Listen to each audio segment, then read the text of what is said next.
In my playbook tonight, first, he was a secret Kenyan. Then a modest healthcare reform plan exposed him as a Maoist dictator. Then he was a Joker from Batman.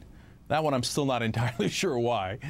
All right, now, thanks to the relentless sleuthing by right-wing bloggers, the final chapter of his plot has been exposed.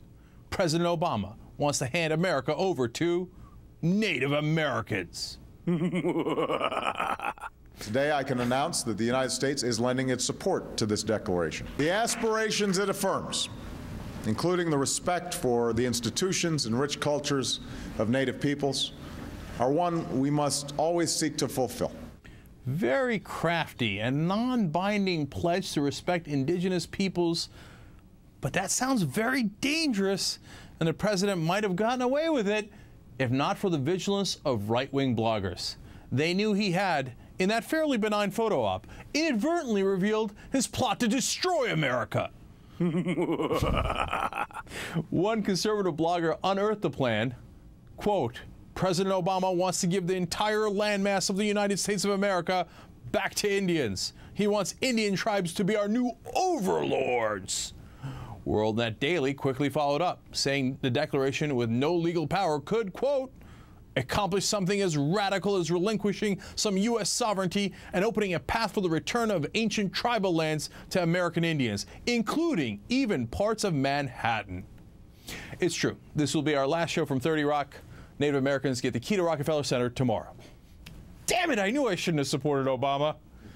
But there was one part of the mystery the wingnuts couldn't quite figure out. Obama's been plotting since he was in utero to steal the presidency for himself.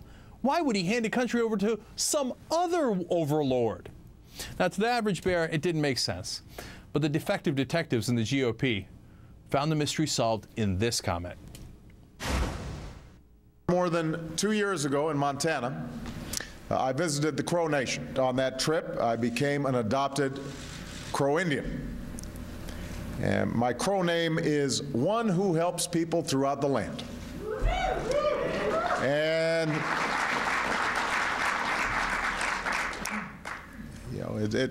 my wife, when I told her about this, she said, you should be named One Who Isn't Picking Up His Shoes and His Socks. Aha! I knew it. By the way, his other Indian nickname is One Who Steals Manhattan. If the president is a Native American, even an honorary one, then he could claim overlordship of Manhattan for himself.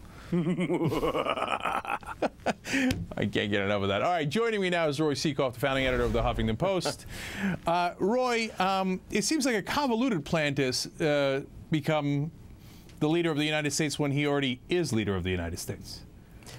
It's, you know, Cenk, I got to speak up a little bit. The black helicopters are hovering just above the studio here, so I've got to really focus on hearing you. But it is really brilliant. Thank God for WorldNet Daily. I mean, if it wasn't for them, this guy's brilliance. I mean, the fact that his secret socialist was really not a cover to be a secret Muslim who would deliver Sharia law to America. In fact, they were both covers to give Native Americans back to America. That's phenomenally deep. I feel like I'm, you know, in the middle of a Mission Impossible thing where Tom Cruise is going to rip off the mask and it's really going to be John Voight.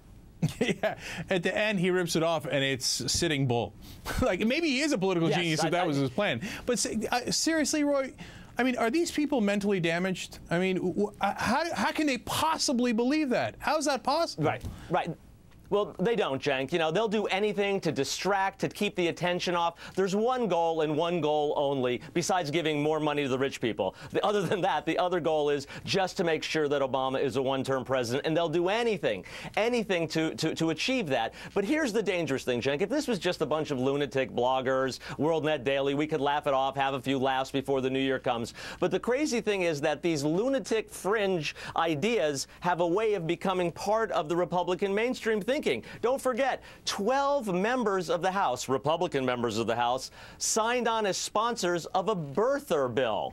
You know, I mean, how many real dyed-in-the-wool Republicans bought into the death panel routine? Chuck Grassley, a U.S. senator, he was pitching, you know, the death panel nonsense. So that's where the scary thing is, the fact that the lunatics are now running the Republican asylum. And you know, you can put your money on the fact that if they bang this long enough on Fox, that suddenly this will become part of mainstream Republican talking points. Right, and that's the scary part. Right, and we've covered on the show before, a shocking number of people believe that Acorn stole the presidency for Obama on the Republican side. So who knows? Maybe they'll believe this crap next, honestly.